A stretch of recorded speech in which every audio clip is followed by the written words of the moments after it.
వాక్యములోనికి క్రీస్తు యేసు లోపలికి మనం వెళ్ళాలి.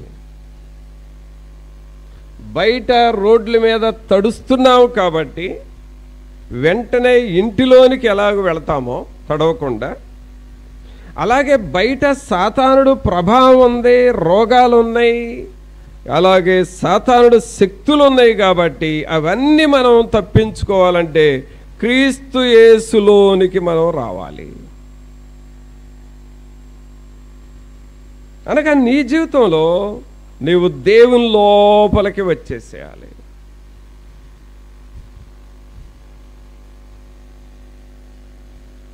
దేవుని లోపలికి వస్తే అక్కడ ఏముందయ్యానంటే ఏ శిక్ష నీకు లేదు.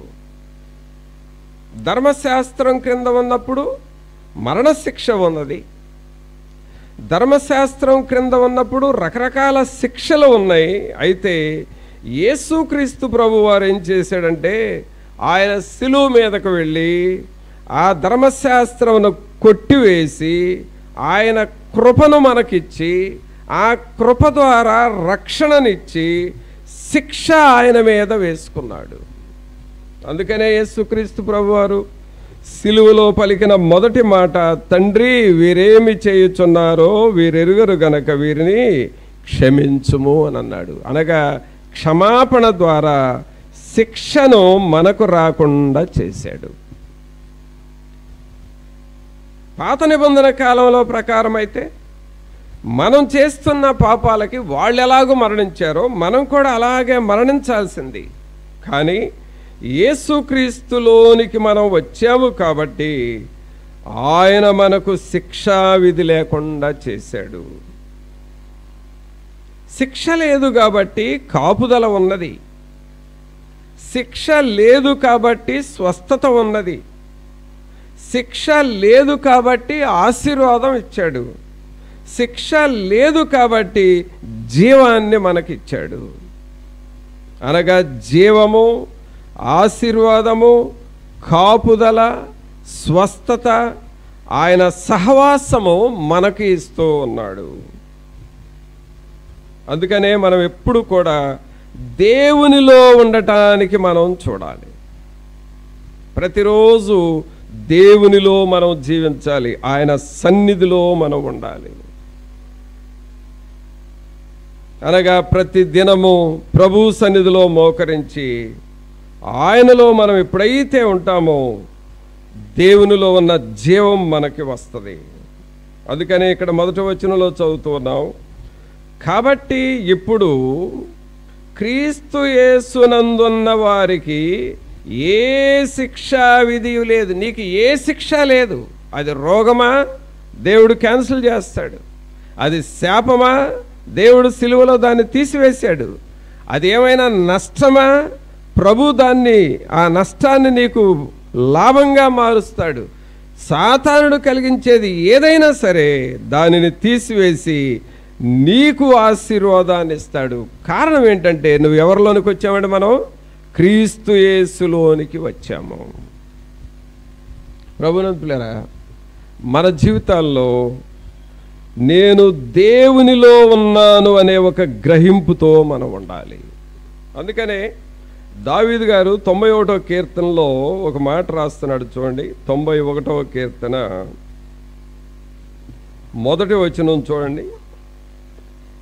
91వ కీర్తన మొదటి వచనం, మహోన్నతుని చాటున నివసించువాడే సర్వశక్తుని నీడను విశ్రమించువాడు. అదండి, మహోన్నతుని చాటున నివసించువాడే సర్వశక్తుని నీడను విశ్రమించువాడు. దేవునిలో మనం జీవించాలి. దేవునిలో జీవించాలి అనగా మనలో ప్రతి ఒక్కరం ఈ ఎక్స్పీరియన్స్లోనికి రావాలి. ప్రభువులో మనం బ్రతకాలి. ప్రభువుకి అవుట్ సైడ్ ఉండకూడదండి. మనం దేవునికి బయట అవుట్ సైడ్ ఉండకూడదు. దేవునిలోనికి రావాలి. దేవుని సన్నిధిలో మనం బ్రతకాలి.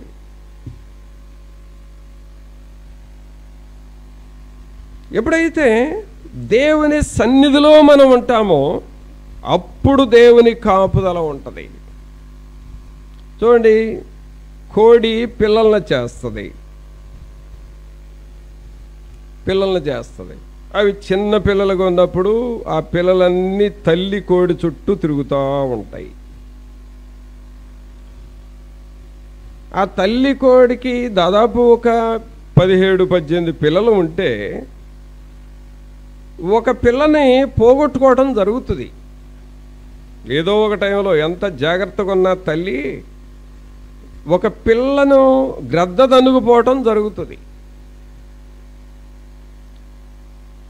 ఎందుకు అలా జరిగింది అనంటే, ఆ పిల్ల తల్లి రెక్కలను వదిలిపెట్టి బయట తిరిగింది కాబట్టి.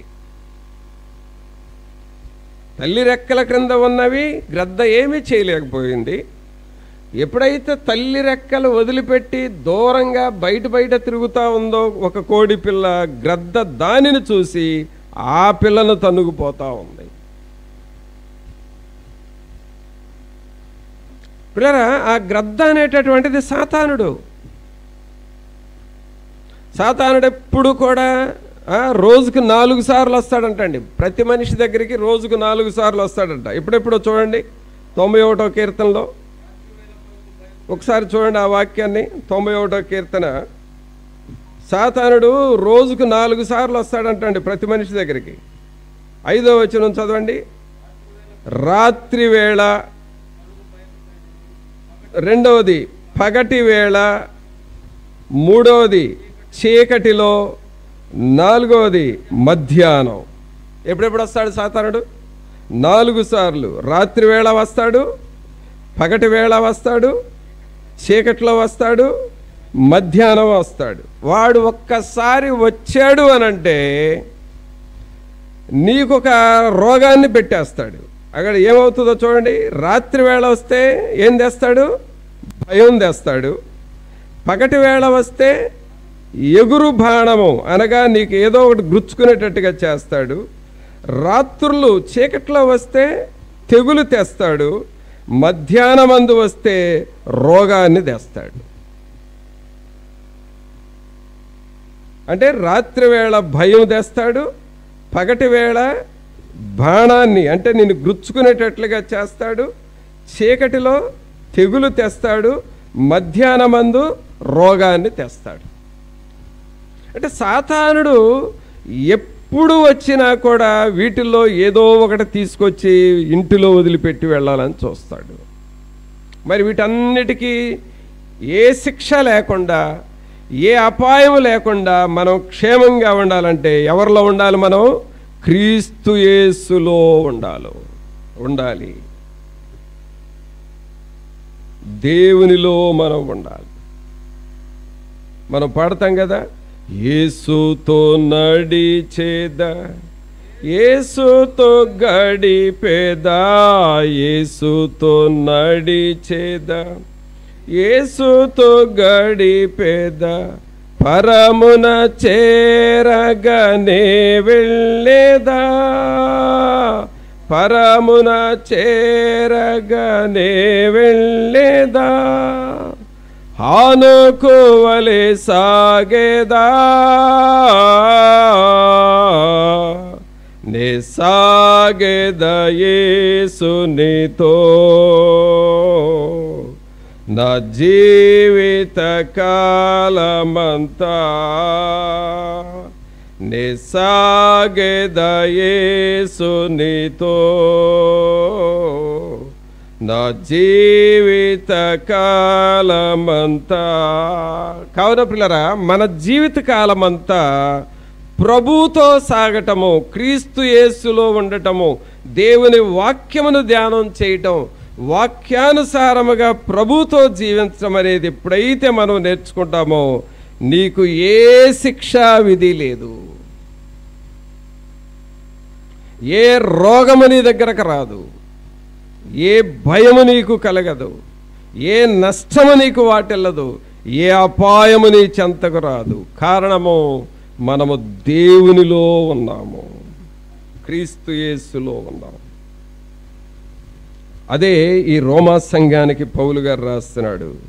ఓ రోమా సంఘస్థులారా, మీరిప్పుడు క్రీస్తు యేసులోనికి వచ్చారు, దేవునిలోనికి వచ్చారు. ప్రియులారా, మనం మోకరించి ప్రార్థన చేస్తున్నామంటే, యేసుక్రీస్తు ప్రభువును రక్షకుడిగా అంగీకరించి బాప్తిసం తీసుకున్నావంటే,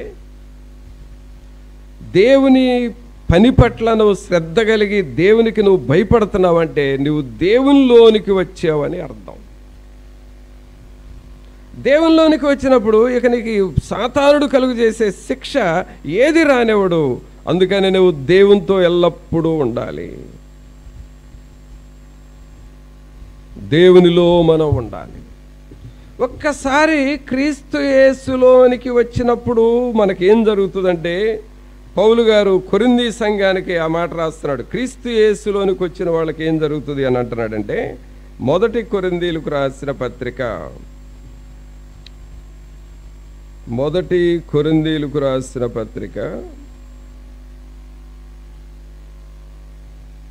1వ అధ్యాయము 30వ వచనం చదవండి. 30, 31 వచనాలు.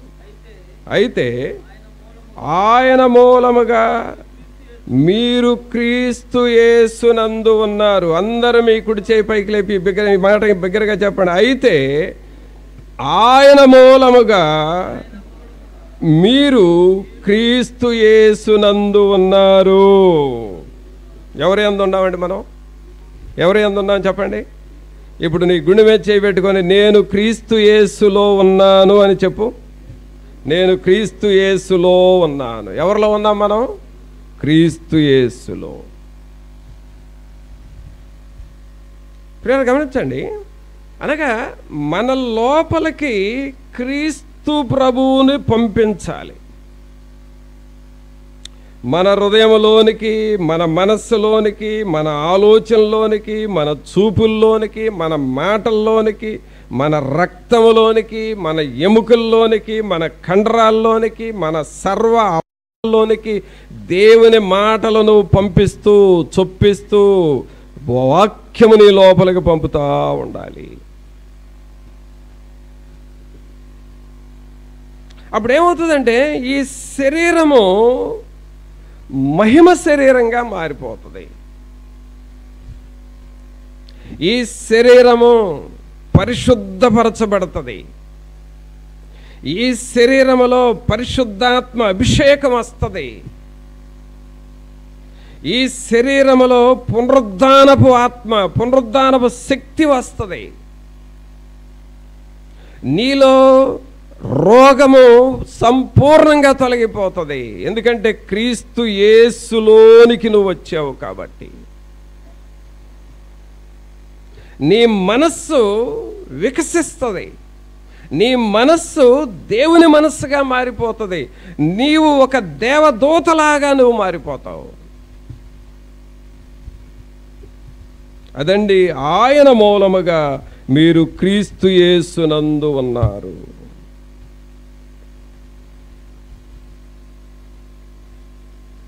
చూడండి, సమరయ స్త్రీ ఒకప్పుడు క్రీస్తు ప్రభువుకి బయట ఉన్నది. ఆమె జీవితము, ఆమె మాటలు, ఆమె ప్రవర్తన, ఆమె రూటు వేరుగా ఉంది.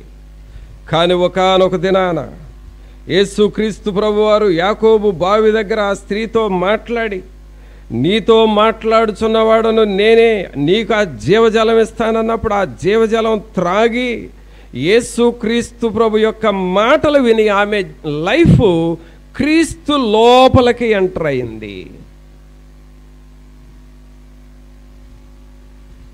ఆ సమరయ స్త్రీ క్రీస్తు ప్రభు లోపలికి వచ్చింది. ఒకప్పుడు క్రీస్తుకు బయట ఉంది, ఇప్పుడు క్రీస్తు లోపలికి వచ్చింది.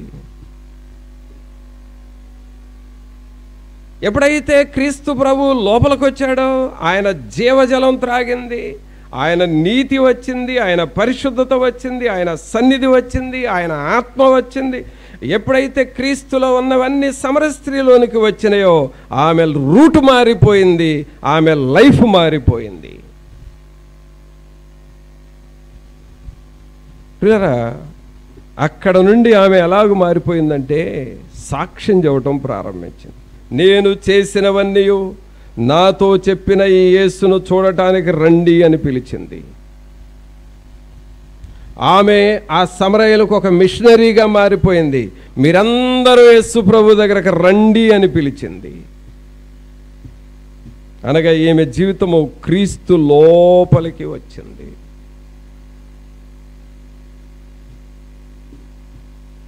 ఈ శిష్యులైన వారు కూడా పేతురు, యాకోబు, యోహోను, అలాగే మత్తయి, మార్కు, లోకా, వీళ్ళందరూ, పౌలు గారు, వీళ్ళందరూ ఒకప్పుడు క్రీస్తుకు బయట బ్రతికారు. సౌలు క్రీస్తు ప్రభువుకు బయటగా బ్రతికినప్పుడు ఒక వీధి రౌడీగా పెరిగాడు. పేతురు క్రీస్తు ప్రభువుకు బయట బ్రతికినప్పుడు ఒక జాలరగా బ్రతికాడు. జక్కయ్య క్రీస్తు ప్రభువుకి బయట బ్రతికినప్పుడు ఒక లంచగొండిగా బ్రతికాడు. కానీ ప్రభువు మాట్లాడిన తర్వాత, ప్రభువు దర్శించిన తర్వాత, ప్రభు వారితో ముచ్చటించిన తర్వాత దేవుని ఆత్మ వారిలోనికి వెళ్ళింది. దేవుని పరిశుద్ధాత్మ వారిని తాకింది. వారి మనస్సులు మారిపోయినాయి, వారి ఆలోచనలు మారిపోయినాయి. వారి అంతరంగంలో ఉన్న దాస్యపాత్మ, ఆ చీకటి మనస్సు, దయ్యాల స్వభావం పూర్తిగా పోయి దేవుని స్వభావం వచ్చి పేతురు మనుషులను పట్టు జాలరగా మారిపోయాడు. సౌలు పౌలుగా మారి దేవుని అగ్ని చేత రగిలించబడ్డాడు. జక్కయ్య క్రీస్తు ప్రభువును చేర్చుకున్న తర్వాత ఆ ఇల్లు ఒక నీతిమంతుని ఇల్లుగా మారిపోయింది. వీళ్ళందరూ ఎవరయ్యానంటే క్రీస్తు యేసు లోపలికి వచ్చారు.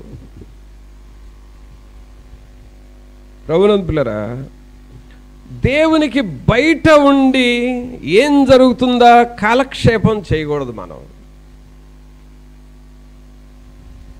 దేవునికి దూరంగా ఉండి ప్రభు ఎవరితో మాట్లాడాడు, ఎక్కడ ఏం జరుగుతుంది తెలుసుకోవటం వలన ఉపయోగం లేదు.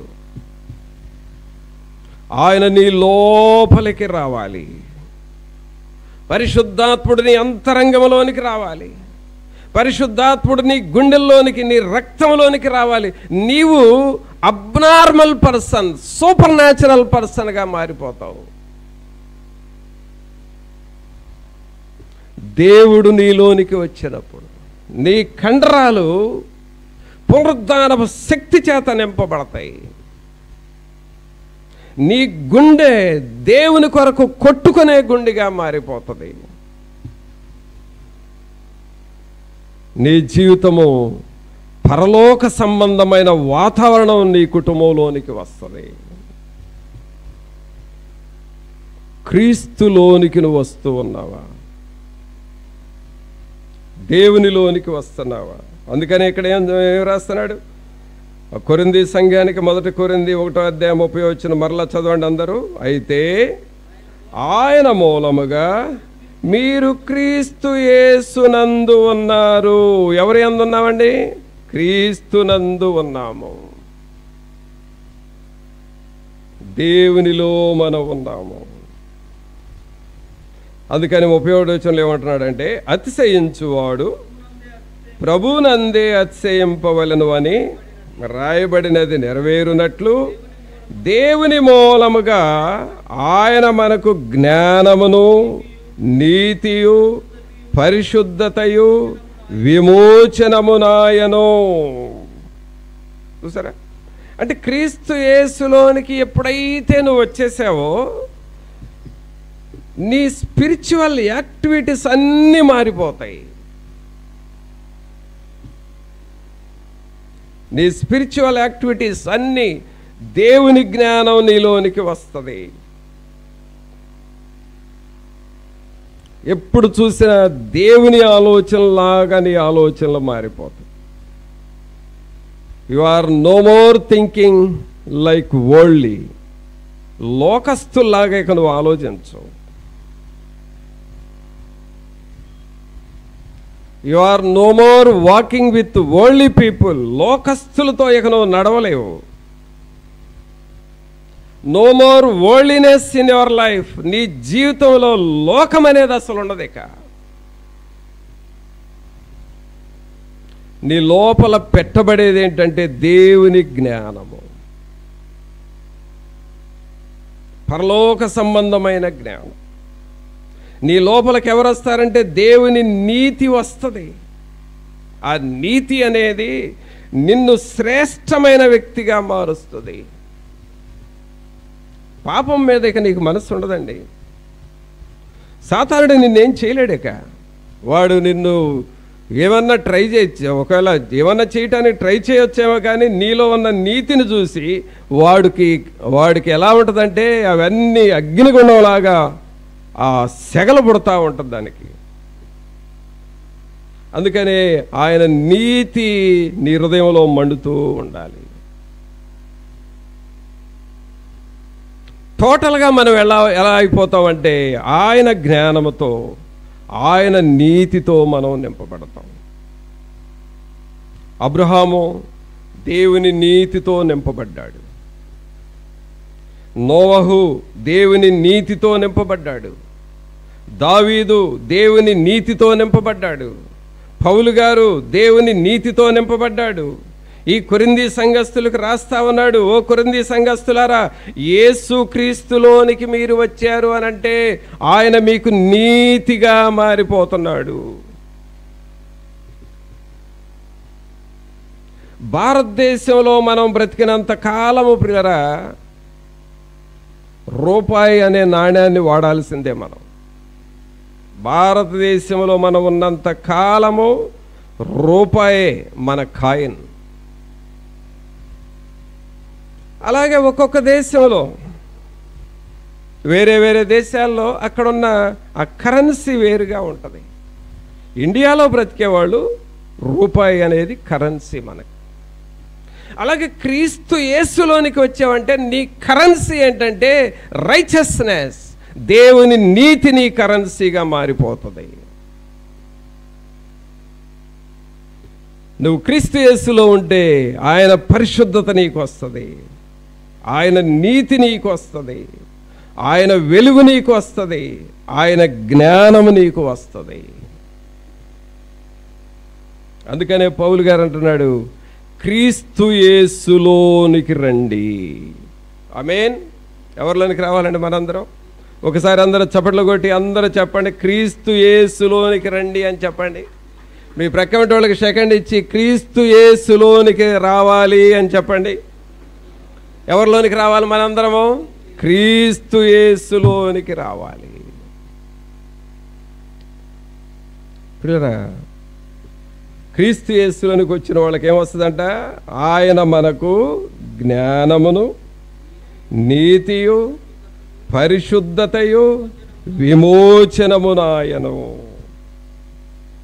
విమోచన అనగా డెలివరెన్స్, రిడెంప్షన్ అనగా మనలో ఏది అయితే సాతానుడు బంధకాలలో ఉన్నామో, ఏదైతే సాతానుడు నిన్ను కృంగదీస్తూ ఉన్నాడో, ఏదైతే సాతానుడు చేత నువ్వు బెదిరిపోతున్నావో ఆ బంధకాలు కూడా తెగిపోతాయి యేసునామములో.